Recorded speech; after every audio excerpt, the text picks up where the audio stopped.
Hello everybody, welcome to another daily dose of gaming news and all that good stuff. And as always, I'll also publish on Rumble, on the blogger site as an archive post, and for extra support everything is posted on Patreon. And any kind of updates, again, Twitter X platform, please give a follow if you want to keep up with any kind of updates that I might do there. Okay, regarding gaming series, I kind of did a reset per se. I will start off again with Jedi Fallen Order on Monday, so I can keep track better the gameplay series until I finish both of the one of those. But it will be at this time around Monday will be Jedi Fallen Order. Then next day will be Mutiny Zero Within. Then one day off. I will try to do a stream in the meantime to try to compensate any lack of gaming series there.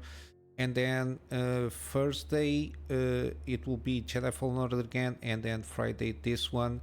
But yeah, by the end, so I can do a proper reset, given that I had in the beginning of the week I completely messed up the uploading schedule with Jedi Fallen Order. I will reset that for next week, so I keep track of everything as I intended to.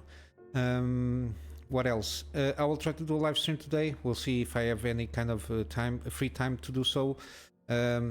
We need to continue to navigate throughout. I think we are on Liurnia of the Lakes. Yeah, we already did one catacombs or one cave there, if not mistaken.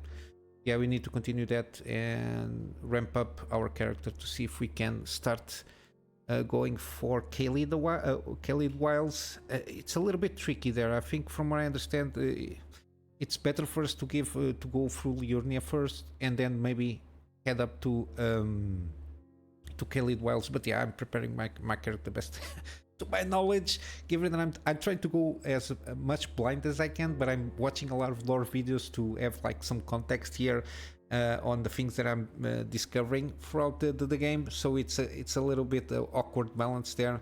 Try not to get too much spoiled on things, but I like to have a lot of context on the things that I discover, given that Elden Ring lore is huge. But yeah, I will try to get around and stream something later today at my time zone. Again, I cannot promise anything, but again, I refer back to Twitter. Usually at least around 10 minutes before I start streaming, I will leave it a post there. Yeah, basically regarding the channel, it's what I want to talk about. Not much happening. Still got some things regarding Embracer, because again, a few years back, they started acquiring a lot of companies back and forth, and then I managed to cover this when that $1 billion investment, which was from Saudi Arabia investors for sure, probably fell through. They start waiting on a desperate cutting costs program, let's say. And a lot of games are being cancelled. Some studios are being sold now, being the most recent one, Saber Interactive, World War Z, and a lot of ports there, and Gearbox Software, the guys from Borderlands. Yeah, they had big plans for this. I think they want to do a sequel to Borderlands and also to Tiny Tina's, whatever it is. I don't follow up too much on Borderlands, even though I know it's a very kind of popular IP, but yeah, I think they're being sold now for $500 million to a group of private investors. There's no word about who it is, even though it is Jason Schreier. Usually, in terms of trying to get around and knowing information, is usually pretty good. At least it's got a good record on that. But yeah, but even selling at $500 million, they're taking a loss of around 25 billion, give or take. We have to have also taken in account that since they bought the thing, they for sure had to pay paychecks and all that jazz, and production developments on stuff they're starting to develop. For sure, it's going to be at least $100 million loss for sure, give or take. But yeah, the thing is, the Saber one of the many Saber projects was the inclusion of Star Wars Knight of the Old Republic remake, which supposedly will continue post sale. So it's one of those things that maybe some of the investors that bought this Saber Interactive was continue with some of those projects that still Star Wars is still a decent IP in terms of investment on the gaming side. Still, even though Jedi Fallen Order and Survivor might suffer a little bit here and there, mainly because of optimizations. The reviews could have been better if they if EA managed to optimize the goddamn game there, but it's more about the publishing side than the development side, because if you give enough development budget, let's say, to the developers, they can optimize for sure the game itself. But yeah, it was a publishing decision to launch the game like that, but it is what it is. Hopefully from Ubisoft now we have that Scoundrel game. I completely forgot the name of that game with the lady and the robot and the droid there. Pretty interesting. Let's see how it goes. Hopefully it's not just one shenanigans of the AI kind of thing there. I hope they did. I hope they did treat the characters correctly. And this remaster could be a good way of inciting a little bit more excitement of on the IP of Star Wars, but we will see. In the meantime, supposedly regarding continue with the Embracer stuff, supposedly Gearbox is being sold as well.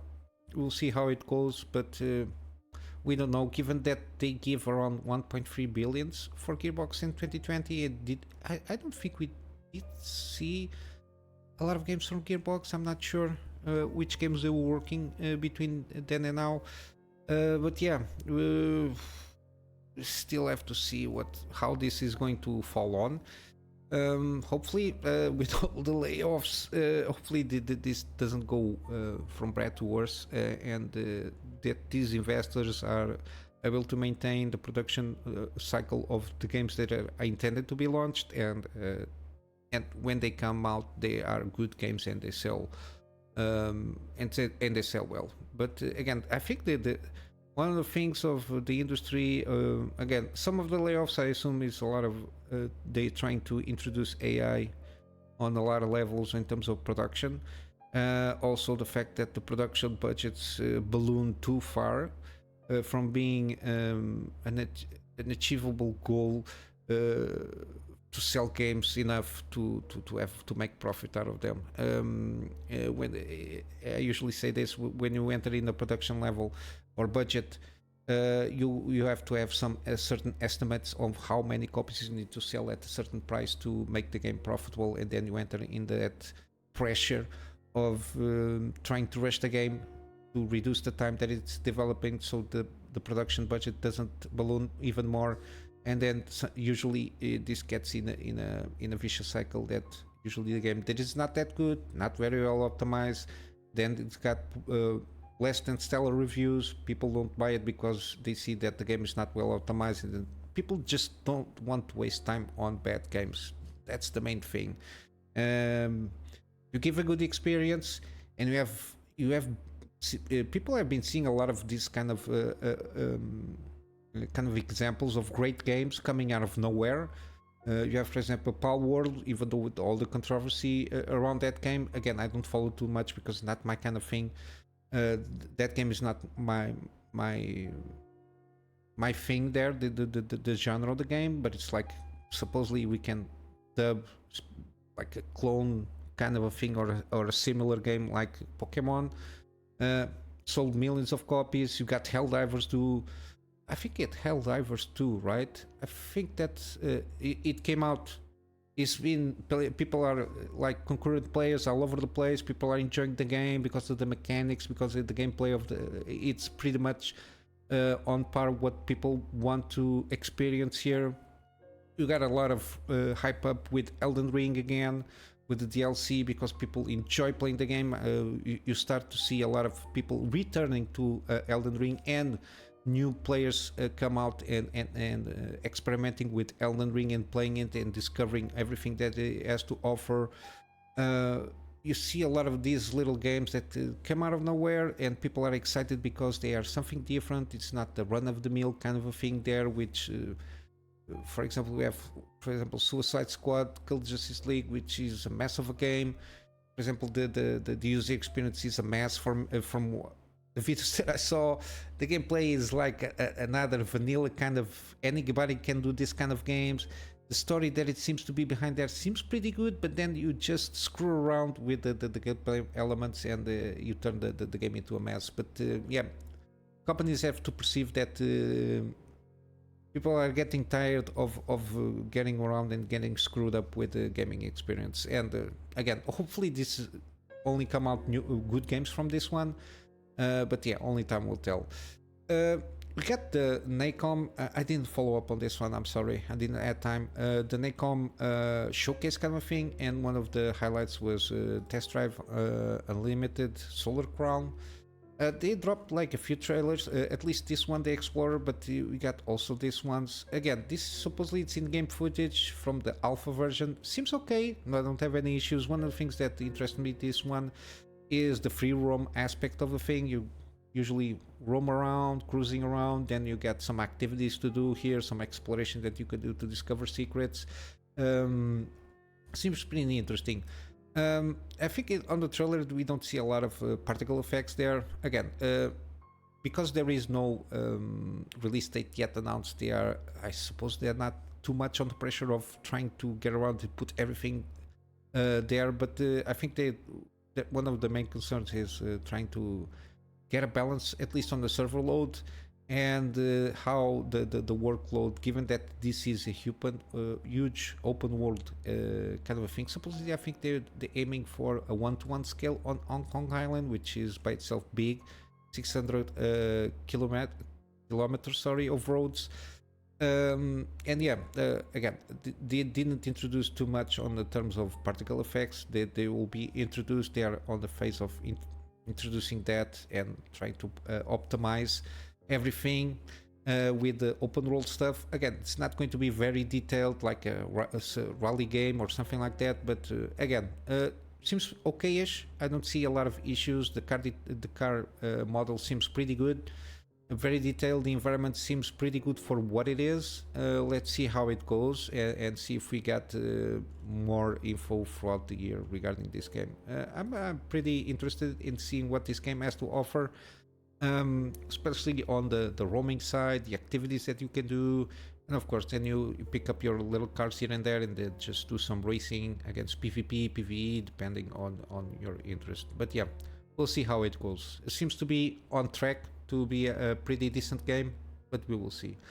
And lastly, we got more Cyberpunk patch introducing ray tracing improvements and fixing stuttering issues on the Intel CPUs. Again, one of the reasons that I kept with AMD CPUs is the fact that with this new Intel, they got the P cores and the E cores, and supposedly Cyberpunk has some issues.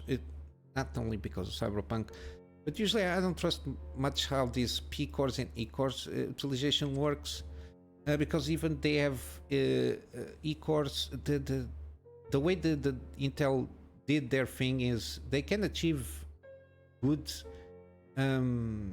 or the same performance as the counterparts of the Ryzen stuff, but for that they have to spend double the amount of energy to do so, which is kind of weird, even having P and E cores on their CPUs.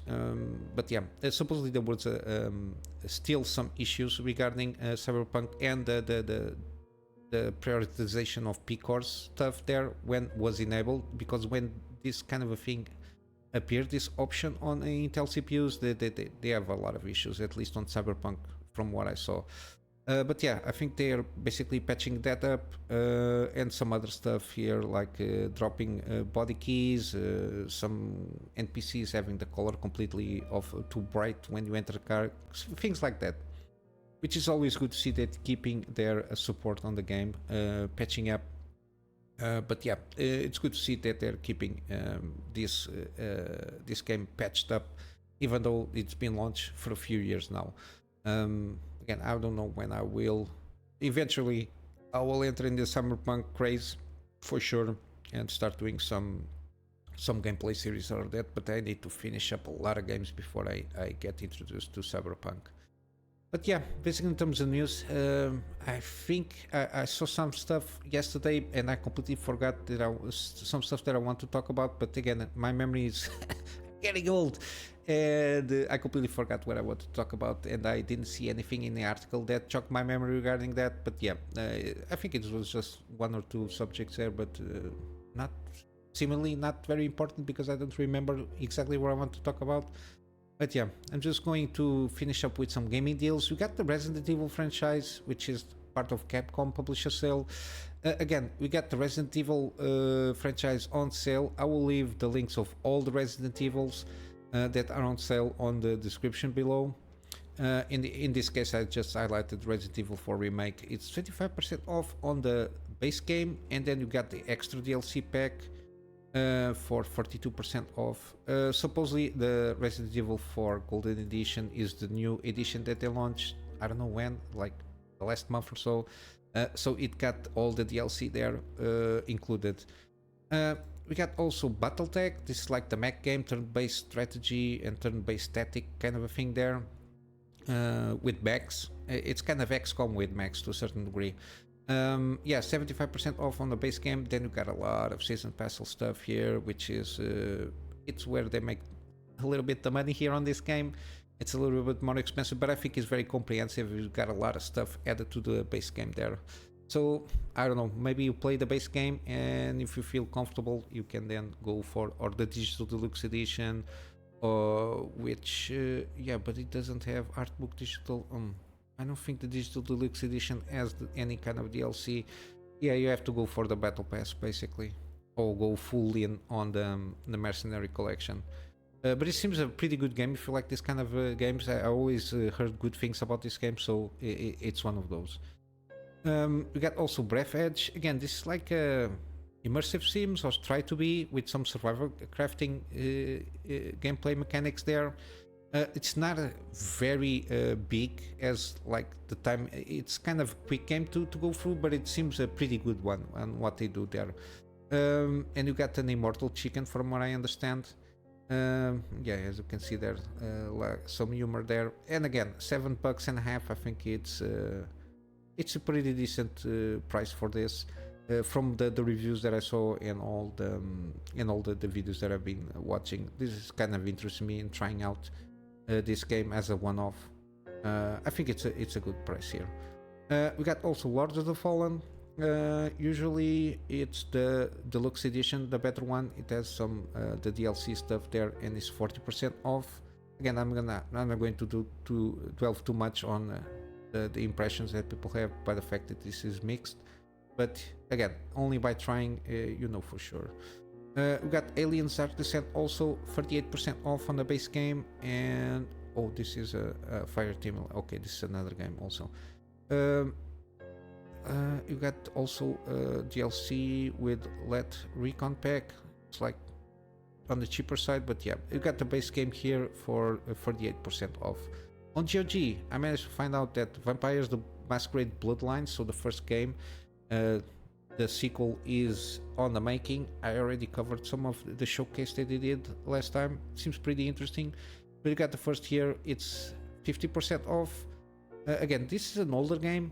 I think it could be a little bit cheaper. I think $5 will be a sweet spot there.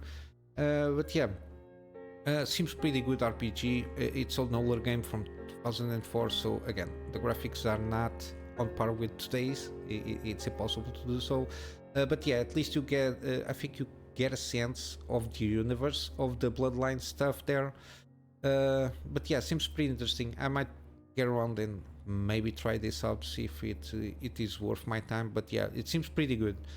Got also the Outer Worlds. This is non-mandatory corporate sponsor bundle, so it's the base game with the DLC stuff. It's not the version of the like upgraded visuals, and it's 40% off. And finally, we got Wastelands 2 Director's Cut. The digital deluxe edition has some digital goods, nothing in terms of gameplay content because Director's Cut already brings everything. but you can buy the digital classic edition, which is 75% off. Also, it's like $4 difference, give or take. I will leave it up to you to which version you want to buy. But yeah, basically this is what I got for you today. I'm just going to wrap up with a plug on my Patreon. Again, the Patreon is more for extra support for me to be able at this moment in time buy software storage, to be able to get backups of the stuff that I do for my clients, and also extra space for the videos that I do for the channel. And yeah, this is it for today. I hope you have a wonderful day, and I will see you in the next one. So until then, Kunamy Master out.